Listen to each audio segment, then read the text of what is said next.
आनंद जो है ना, ये अपनी जिम्मेवारी रखने पर नहीं आता है। अपने ऊपर जिम्मेवारी रखोगे तो सुख दुख सबके करता धरता आप स्वयं हो। पर जब ठाकुर जी के अधीन हो जाते, नाथ जैसे चाहो वैसे रहूं, जानत हो सुख दुख सब जन के, मुख से कछु ना कहूं। सूरदास जी का पद है।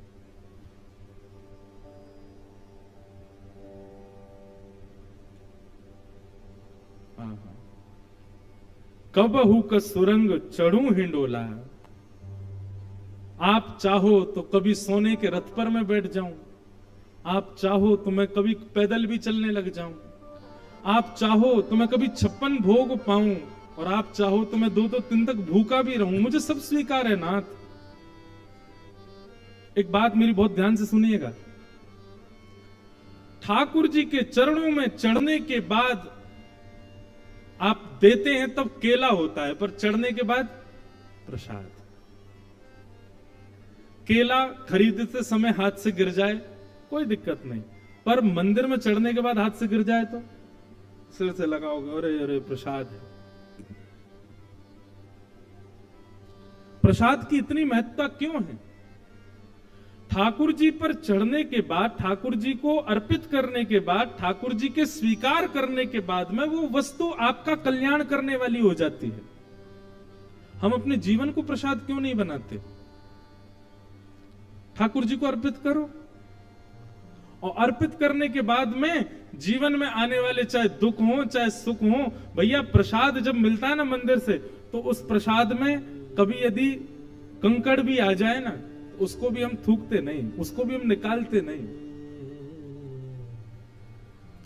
प्रसाद में, हमारे वृंदावन में तो ऐसा ही है भैया, कभी प्रसाद यदि उसमें थोड़ी बहुत रज भी लगी हो, थोड़े बहुत कण लगे हो धूल के, तो भी हम स्वीकार कर लेते हैं। ठाकुर जी को लग गया प्रसाद, अब कैसे इसको छोड़ सकते? अरे मीराबाई तो विष को प्रसाद समझ करके जब पिलाया गया तो वो भी पी गई थी। प्रसाद सदैव कल्याणकारी होता है, तो क्यों ना अपने जीवन को प्रसाद बनाएं। जीवन को प्रसाद बनाएंगे तो इसमें आने वाले सुख, ये समझ लेना ठाकुर जी के द्वारा प्रदत्त किया गया पेड़ा है, और इसमें आने वाले कष्ट ठाकुर जी के द्वारा प्रदत्त किया गया। कभी कभी ठाकुर जी की सेवा में, ठाकुर जी के प्रसाद में खट्टे अमिया का भोग भी लगता है। खट्टे आम होते हैं ना, जिनका अचार बनता है, उनको क्या बोलते हैं? कुछ बोलते हैं ना खट्टे आमों को, क्या बोलते हैं? कैरी? हाँ, कैरी बोलते हैं। कभी कभी वो भी भोग लगता है ठाकुर जी को।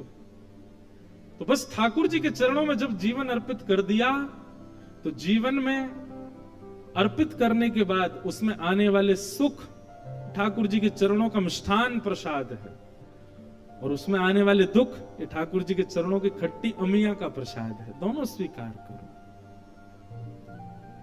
स्वीकारीकरण प्रारंभ हो जाता है जीवन अर्पित करने के बाद। तो आनंद, यह आनंद जीवन में कब आएगा? जब सर्व समर्पित हो जाओ। बिना समर्पित हुए जीवन में आनंद नहीं आ सकता। ठाकुर जी को अर्पित तो करना पड़ेगा।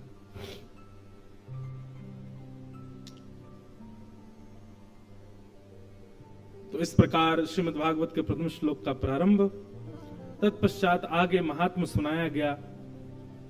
महात्म में सौनकादि ऋषियों ने प्रश्न किए कि महाराज, मानव कल्याण का श्रेष्ठ से श्रेष्ठ उपाय बताओ।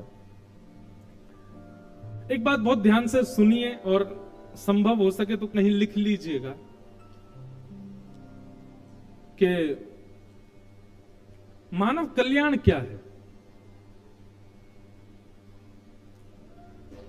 मानव कल्याण हम किस भाव में समझते हैं? कोई व्यक्ति यदि बहुत धनवान होना मानव कल्याण समझता है, रावण बहुत धनवान था, रावण की संपत्ति के आगे कुबेर भी नतमस्तक रहते थे। कुबेर साक्षात संपत्तियों के दाता, वो भी रावण के आगे हाथ जोड़ के खड़े रहते थे उनकी संपत्ति के आगे। संपत्तिवान होना कल्याण नहीं है। बहुत ऐश्वर्यवान होना ऐश्वर्य पांडवों से ज्यादा कौरवों का था।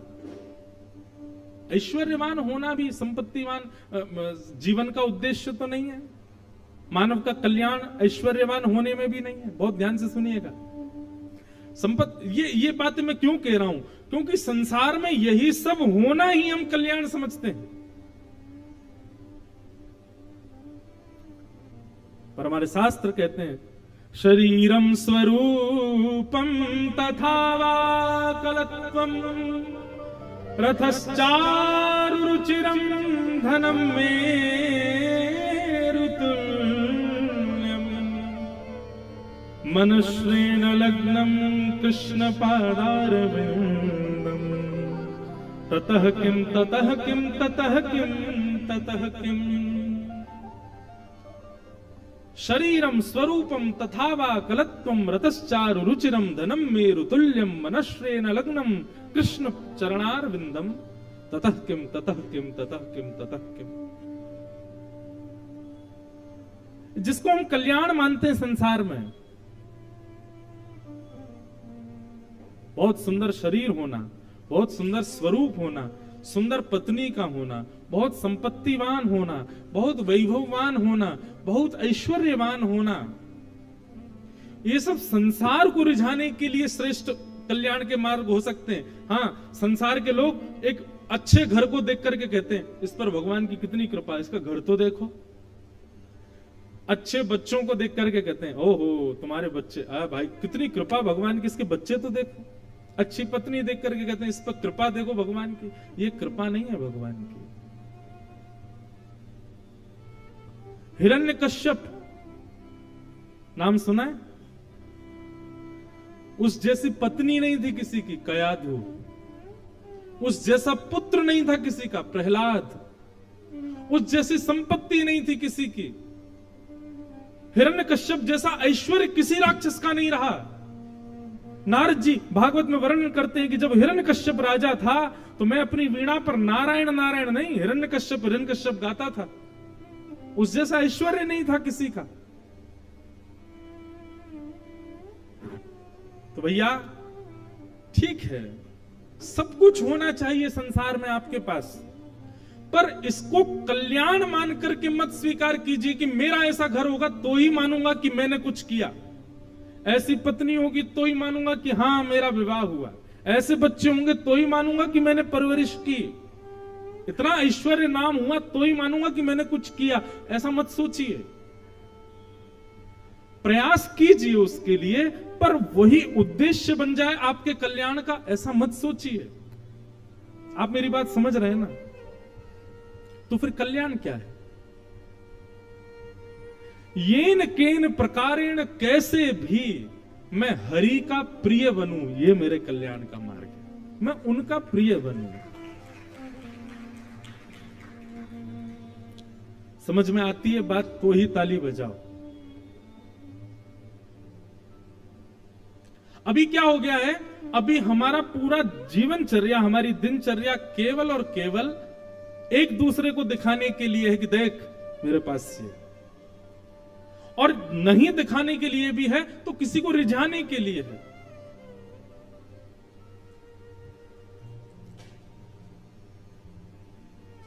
हम तो इतने सारे लोगों से मिलते हैं, इतनी जगह जाते हैं, इतने घरों में जाते हैं, साईं भी इतना भ्रमण कर, जब बात होती है तो पता चलता कहीं ना कहीं है भारी है, हम भी कहीं ना कहीं भारी रहते हैं। भ्रमणात् पूज्यते विप्र, भ्रमण से इतनी नॉलेज मिल जाती है, ये तो अनुभव किया। घूमने से, डोलते रहने से, बार बार इधर उधर जाने से लोगों की बुद्धि पता चल जाती है कैसी होगी। ये बात बिल्कुल सत्य है। मैं कोई अपनी प्रशंसा नहीं कर रहा हूं, पर हां आप सामने दिखते हैं और आप दो बात हमसे बोलिए, बस उस दो बात में मैं आपकी चार बात तो बता ही दूंगा कि आप ये करते होंगे, ऐसा आपका स्वभाव है, यही आपको प्रिय लगता। इतना अनुभव हो चुका है घूम घूम के, लोगों से मिल मिल के। व्यक्ति का प्रणाम करने मात्र से पता चल जाता है कि वो कैसा है। और अभी तो ऐसा भी हो गया है कि लेकिन एक बात मैं एक और अपना गुण बताऊं, मुझे नाटक करना बहुत अच्छा आता है। अगर मुझे दिख जाता है कोई व्यक्ति महाव्यसनी है, लेकिन यहां भलाई इसी में है कि इसी के जैसे ही दिखो, तो मैं कहता अरे भाई तुम जैसा तो देखा ही नहीं मैंने, आओ आओ गले लगो भाई, तुम बहुत अच्छे हो, मेरे सबसे प्रिय हो।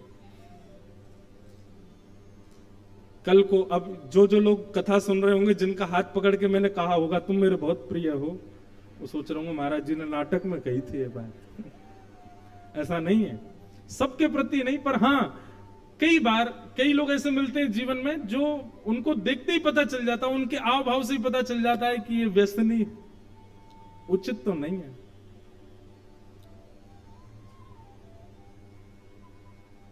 और ये केवल मेरे साथ नहीं, जो व्यक्ति भी आध्यात्मिक मंच का उद्गाता होगा और भ्रमण में ही रहता होगा 12 महीने, उन सबके पास में ये गुण तो होगा कि वो व्यक्ति को देखते ही पहचान जाते होंगे, निश्चित ऐसा ऐसा ऐसा ऐसा कुछ है।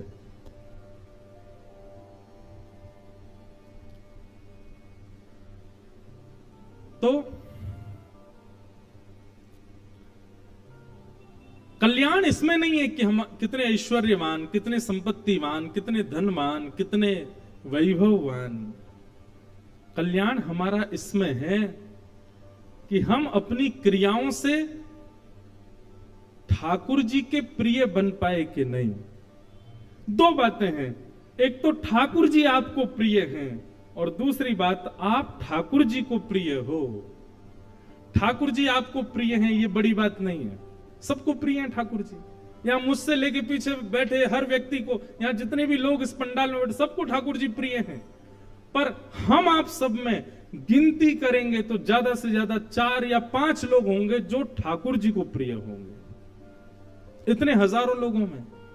और माफ कीजिएगा, इतने हजार लोग होते हुए भी कल्याण उसी का ही हो रहा है जो ठाकुर जी का प्रिय बन गया है, जो ठाकुर जी को प्रिय लगता है।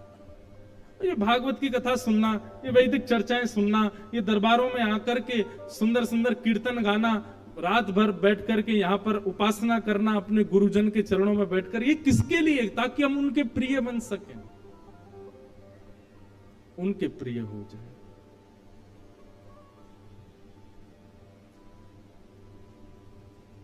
तो आज के बाद अगर आपसे कोई पूछे कि मानव कल्याण क्या है, तो एक ही उत्तर दीजिएगा कि मैं ठाकुर जी को भा जाऊं, बस मैं उनको भा जाऊं, मैं उनको प्रिय लग जाऊं। और यह सूत्र मुझे कहां से मिला? यह सूत्र मुझे मिला भक्तिमती मीराबाई से। जिन भेषा मारो सांवरो रीझे, मैं सो ही भेष धरूंगी, बाला मैं बैरागण होंगी। कहो तो कुसुमल साड़ी रंगाऊं, कहो तो भगवा भेष, कहो तो मोतियन मांग भराऊं, कहो छिटकावा केश। प्राण हमारा वहां बसत है, यहां तो खाली खोड़। मात पिता परिवार सोई है, कहिए तिनका तोड़। बाला मैं बैरागण होंगी। क्यों? क्योंकि जिन भेषा मारो सांवरो रीझ है, ये सांवरो रीझ है, यही है हमारे कल्याण का मार्ग। बस उनको रिझाना है, वो प्रसन्न रहे हमसे, वो राजी रहे हमसे, हमारे गुरु राजी रहे हमसे, हमारे ठाकुर राजी रहे हमसे, हमारे माता पिता राजी रहे हमसे।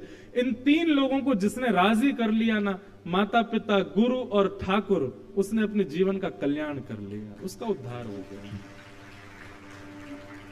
और क्षमा कीजिएगा, माता पिता राजी नहीं है, गुरु राजी नहीं है, ठाकुर कभी राजी नहीं हो सकता आपसे।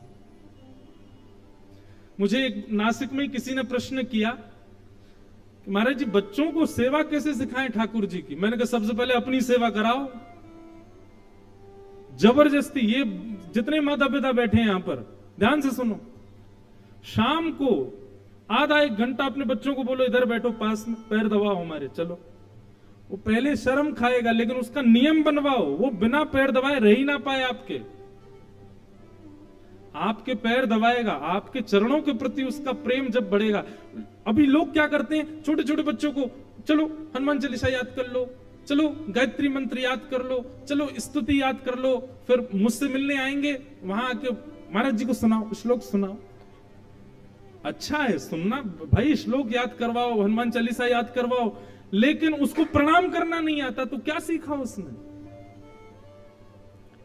हम एक बात कहें, बालक जैसे 4-5 वर्ष का हो जाए उसको सबसे पहला अपना भक्त बनाओ। माता पिता का पहला दायित्व सबसे पहले अपना चेला बनाओ उसको। और जब वो आपका दास बन गया ना, तो 11-12 वर्ष की आयु होते ही वो अपने आप ठाकुर जी का दास बन जाएगा। आपने अपना शिष्य नहीं बनाया, आपने अपना सेवक बालक को नहीं बनाया, वो ठाकुर जी का सेवक कैसे बनेगा? कभी नहीं। इसलिए छोटे छोटे बच्चों को स्तुतियां बाद में याद कराना, जब उनकी हो जाए मति इतनी तीव्र हो जाए कि हाँ वो याद कर सकते हैं, कराइए याद। और याद करानी है तो ऐसे कराओ, चल पैर दबाओ, मुझे हनुमान चालीसा सुना, चल पैर दबा, थोड़ी देर मेरे पैर दबाओ, हाथ दबाओ, चलो मुझे भोजन कराओ, थोड़ा ऐसे कुछ ना कुछ कराते रहो, अपनी सेवा कराओ बच्चों से। और आप तो उस भूमि में बैठे हो जिस भूमि में मातृ पितृ भक्ति देख करके साक्षात ठाकुर जी वीट के ऊपर, ईंट के ऊपर प्रकट हो गए, श्री पंडरीनाथ भगवान, श्री विठल भगवान। ये महाराष्ट्र की भूमि है, यहां पर तो ठाकुर जी ईंट के ऊपर खड़े हैं, और पुंडलीक का ना जप है, ना तप है, ना अनुष्ठान है, ना कोई नियम है, ना कोई व्रत है। पुंडलीक ने कुछ नहीं किया है, केवल अपने माता पिता की सेवा करी है। उसके प्रताप से द्वारिकाधीश खड़े हैं यहां पर। सबसे पहले बच्चों को अपना शिष्य। और एक बात सुन लीजिए, ये 4-5 वर्ष के बालकों को अपनी सेवा प्रारंभ करवाना, अपनी सेवा, मुझे बहुत गुस्सा आता है जब मैं बालकों को देखता हूं 8-9 वर्ष 10 वर्ष की आयु के, जब वो अपने माता पिता से ऐंठ करके बात करें या उनसे भी उनको उत्तर दे दें, प्रति उत्तर नहीं। भय होना चाहिए बालक के अंदर आपके प्रति, वो नहीं बोल सकता आपके सामने। 16 वर्ष तक के बालक को ऐसे ही रखना चाहिए, अपनी सेवा कराओ, अपना उसके प्रति मित्रता भी रखो, प्रेम भी रखो। पर क्या सेवा करने बालक के प्रति प्रेम नहीं होता है। और इसके पीछे एक लॉजिक बताऊं भाई, कहीं भी जॉब करने जाओगे तो पहले रिज्यूम चेक किया जाता है आपका, और उसमें ठीक है अगर आप नए नए आए हो तो आपको जॉब मिलने के चांसेस कम होते हैं। पहली बार यदि आपको कहीं पर किसी में जॉब अप्लाई करोगे तो जॉब मिलने के चांसेस भी कम होते हैं, और दूसरा फिर सैलरी भी कम होती है अगर मिल भी जाए जॉब तो। लेकिन दिख जाए कि एक्सपीरियंस दो, बड़ी बड़ी कंपनियों में जा चुके हो, खूब महाराज घिसे हुए हो, तो आपकी स्टार्टिंग ही बढ़िया लेवल से होती है, बढ़िया सैलरी दी जाती है, आ जाओ चलो ये पोस्ट है आपकी। ठीक वैसे ही ठाकुर जी अपना भक्त बनाने से पहले रिज्यूम चेक करते हैं, कितनों की सेवा करी है। और जब रिज्यूम में दिखता माता पिता के पैर कभी नहीं दबाए, सेवा ही नहीं करी माता पिता की, ठाकुर जी या तो अपनी सेवा की जॉब देंगे नहीं, और देंगे भी इतनी कम सैलरी देंगे आपको, सैलरी बोले तो उस सेवा इतनी दूर की दे देंगे, ज्यादा सब क्यों, एक्सपीरियंस नहीं हो भाई। ठाकुर जी बड़े कोमल हैं, कहीं तुमने जोर से पकड़ लिए तो। ठाकुर जी के चरण बड़े कोमल है भाई, उसके लिए इन हाथों को पहले मखमली बनाना पड़ेगा, और ये तब बनेंगे जब माता पिता की सेवा। सबसे पहले बच्चों को अपनी सेवा सिखाओ। हनुमान चालीसा बाद में याद कराना, और गायत्री मंत्र तो याद ही मत कराना भाई, गायत्री की बड़ी महिमा गरिमा है। हम जो नासिक गए थे वहां 1 महीने तक जो नियम का पालन था वो केवल नियम इसलिए था ताकि मैं गायत्री पाठ कर सकूं। गायत्री इतनी सामान्य वस्तु नहीं है कि कोई भी उसको बोल दे। श्री गायत्री का ही विस्तार है 18,000 श्लोकों में श्रीमद् भागवत में। देखो मंच, देखो व्यासपीठ, देखो यहां की श्रद्धा, ये गायत्री का विस्तार सुन रहे हो आप। वो सूक्ष्म गायत्री, उसको लोग ब्रश करते करते बोलते हैं, सुबह उठते उठते गा देते हैं, बच्चों को याद करा देते नहीं। उसके नियम हैं, उसके कानून हैं, उसके कायदे हैं, उनमें रह करके ही गायत्री बोलनी चाहिए।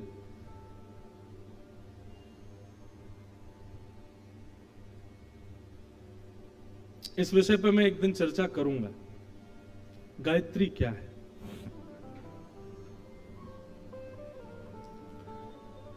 तो मानव कल्याण। सौनकादि ऋषियों ने पूछा मानव कल्याण कैसे होगा, कृपा करके हमको बताओ। तब मानव कल्याण का उपाय बताते हुए सूत जी महाराज कहते हैं कि कालव्याल मुखग्रास त्रास निर्णास हे तवे श्रीमद्भागवतम शास्त्रम कलौकीरेण भाषितम। बोले मानव का कल्याण उस दिन हो जाए जिस दिन वो अपनी मृत्यु को समझ जाए। बहुत ध्यान से सुनिएगा। व्यक्ति पाप क्यों करता है? क्योंकि वो मृत्यु के भय से भयभीत नहीं है, और या फिर इतना निर्भीक हो गया, अरे मरना तो है ही, कर लो। दो ही स्थिति होती है पाप करने की। या तो वो पूर्ण रूपेण निर्भीक हो चुका है, उसको भय ही नहीं है मरने का, मरना तो है ही, कर लो, ये भी भोग लो, ये भी भोग लो, ये भी भोग लो। निर्भीक व्यक्ति पाप करता है जिसको भय नहीं। और या फिर अत्यंत भयभीत व्यक्ति, कल कहीं मर तो नहीं जाऊंगा, आज ही कर लूं सब, वो भी पाप करता है। लेकिन श्रीमद् भागवत क्या करती हैं? मृत्यु का सीधा सीधा अर्थ समझा देती हैं। मृत्यु क्या है? और जब व्यक्ति को मृत्यु समझ में आती है तो वो उसके हृदय से भय चला जाता है, प्रेम प्रकट हो जाता है, आनंद प्रकट हो जाता है। और इस आनंद को प्रकट करता कौन है? बोले श्रीमद् भागवतम शास्त्रम कलौकीरेण भाषितम। श्रीमद् भागवत मृत्यु से परिचय कराती है। भागवत की कथा, मैं कथाओं में एक बात कहा करता हूं, बहुत ध्यान से सुनिएगा। ये 7 दिन की कथा क्या है? 7 फेरे हैं हमारे ठाकुर जी के साथ। प्रत्येक दिन की कथा से एक फेरा हो रहा है। दूसरे दिन की कथा कल दूसरा फेरा, तीसरे दिन की तीसरा फेरा, चौथे दिन की चौथा फेरा। ऐसे 7 दिन की कथा से 7 फेरे हो गए ठाकुर जी के साथ। अब 7 फेरे हो गए, मतलब हमारा ब्याह है वो ठाकुर जी के संग। और जैसे ही ब्याह भयो, ब्रजभाषा आ जाए बीच बीच में सुन लेना है। ठाकुर जी से ब्याह भयो, अब भयो को वयो मत समझ लेना। वयो मतलब गया है? कि चले जाओ। क्या होता है वयो का मतलब? गया। वो गया, उसको ऐसे बोलेंगे वयो। तो भयो, भयो को ये ब्रजभाषा है, हिंदी में बोलते हैं हुआ। भयो हुआ। तो क्या बता रहा था मैं, भूल गया है? हाँ, 7 दिन की कथा। महाराज जी अच्छे श्रोता हैं आपके। तो हाँ, 7 दिन हमारा ब्याह हो गया। अब सप्ताह के बाद हम तो चले गए कथा करके, और ब्याह करके सब बहुओं को यहीं छोड़ गए। हमारी बहू नहीं, ठाकुर जी की बहू। हम तो ब्याह पढ़ाने वाले पंडित जी हैं, हम तो ब्याह करा रहे हैं। ब्याह के बाद ठाकुर जी तो चले गए। अब क्या है? अब प्रतीक्षा है। प्राचीन काल के भारत में ब्याह हो जाता था, गौना नहीं होता था। गौना होता था कुछ वर्षों बाद।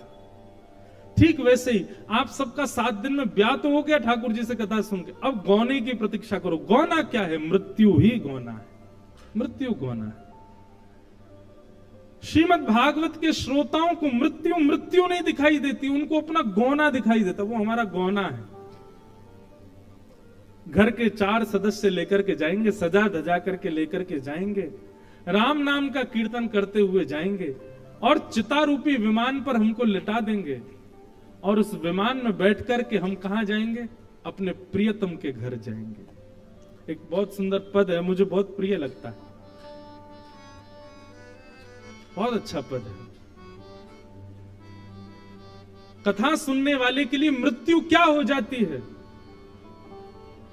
चलवा पिया के देश,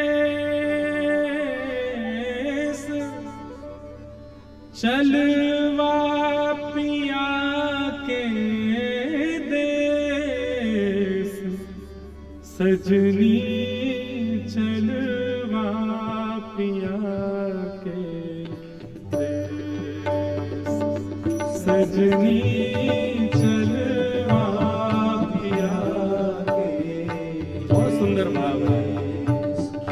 भागवत कथा सुनने वाले श्रोता के चित्त में मृत्यु की झांकी कैसी होती है? ऐसी होती है।